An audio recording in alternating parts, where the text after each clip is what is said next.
Mentaberri kapitaina eta naziak. Bigarren mundu gerraren garaia zen, eta alemaniar naziak Lapurdiren jabeak ziren.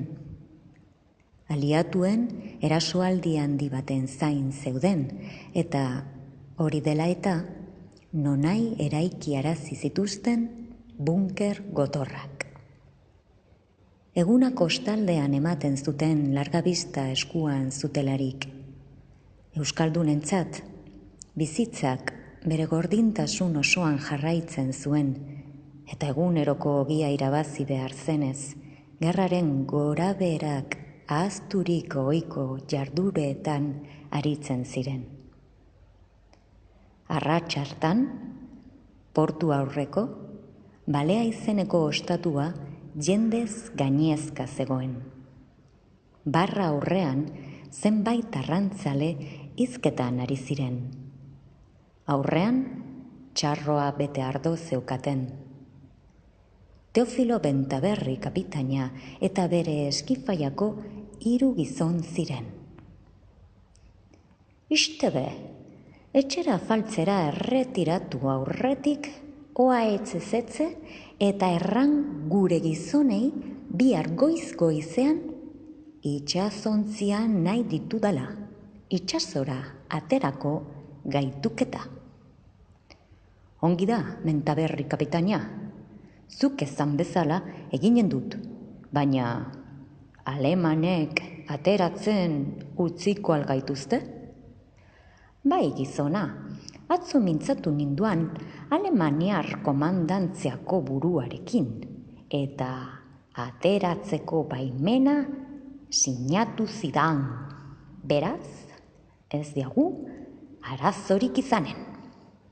Ta nola lortu duzu kapitaina? Koxepe lemazainak. Atzo gauean, bor komandantea gure etxera konbidatu nian, ta bapo afaldu ondoren, kontrabandozko botila whisky zonbait eman nizkion.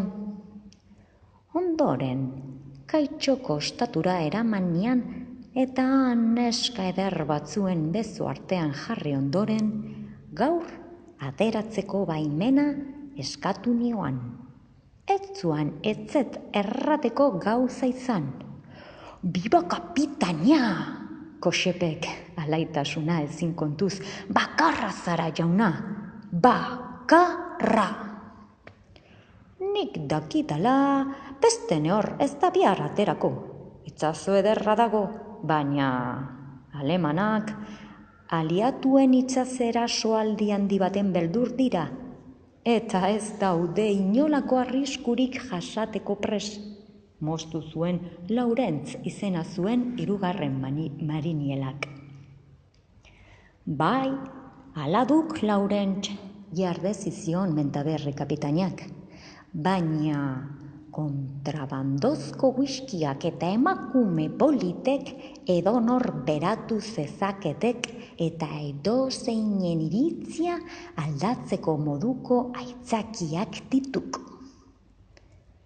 Hori esan da, Teofilo Mentaberri kapitainak sator larruzko poltsa atera zuen patrikatik eta ardoa ordaindu zion ostelariari. Ondoren, 4 lagunak ostatutik irten ziren eta norberak bere etxerako bidea hartu zuen.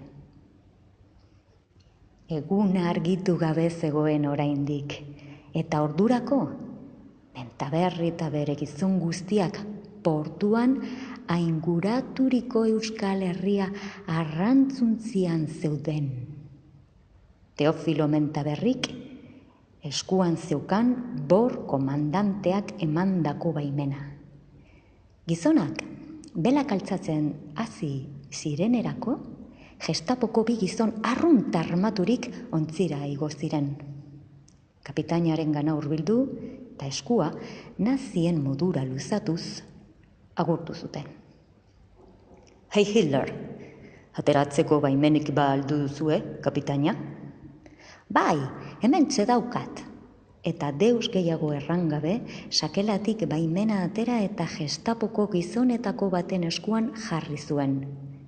Horrek, alemaneraz idatzitako testua lasai irakurri zuen, eta gero, komandantziako komandantearen sinadura eta zigilua egiazkoak zirela ziurtatu ondoren, bere adostasuna adierazi zion. Bai, ongidako, atera zaitezkete. Agur. Gestapokoak aldendu bezain laster, itxasoratzeari ekin zioten. Gizonak pozik zijoazen sosa zenbait poltsikoratuko zutelakoan. Ordubeteko bidea egin ondoren, Mentaberri gelditzeko eta sareak botatzeko agindua eman zuen. Bertan eman zuten ia egun osoa. Arratserako arrantza izugarri ona zeukaten ontzi gainean. Sareak jasotzeari ekin zioten. Arrantzaleek itsasontziaren gainean jira-biraka zebiltzan kaioak baina alaiagoak ziruditen. Brankaldean lanean ari zen marinel zahar baten kantua denon belarrietara sartzen zen bere kresal usainaz zipristinduz. Itxaso alaino dago, Baionako barraraino, nik zu zaitut maiteago, arraintxuak ura baino. Nik zu zaitut maiteago, txoriak bere umeak baino. Endaiako itxaskabi, marinelen lakek toki. Endaiako itxaskabi, arrantzaleen bizitoki. Bapatean, urpekuntzi handi bat atera zen itsasoaren sakontasunetik eta aurrez aurre jarri zitzaien.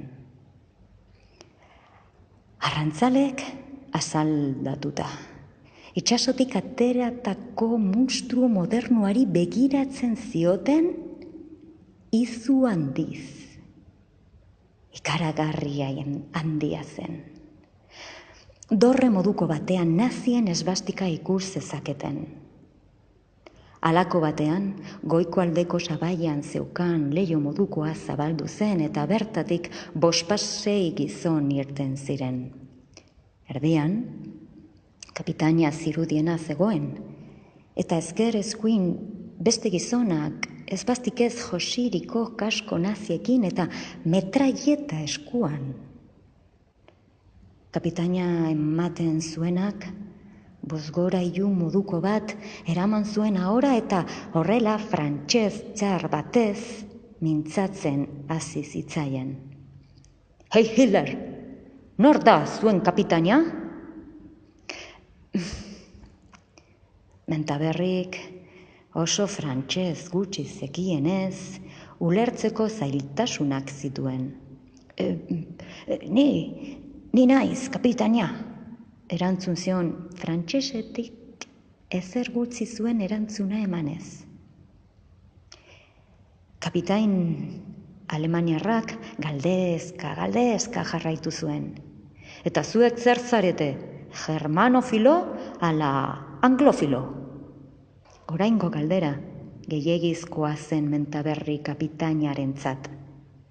Hala baina, zerbait ulertu zuelakoan horrela erantzun zion. Ni Teofilo.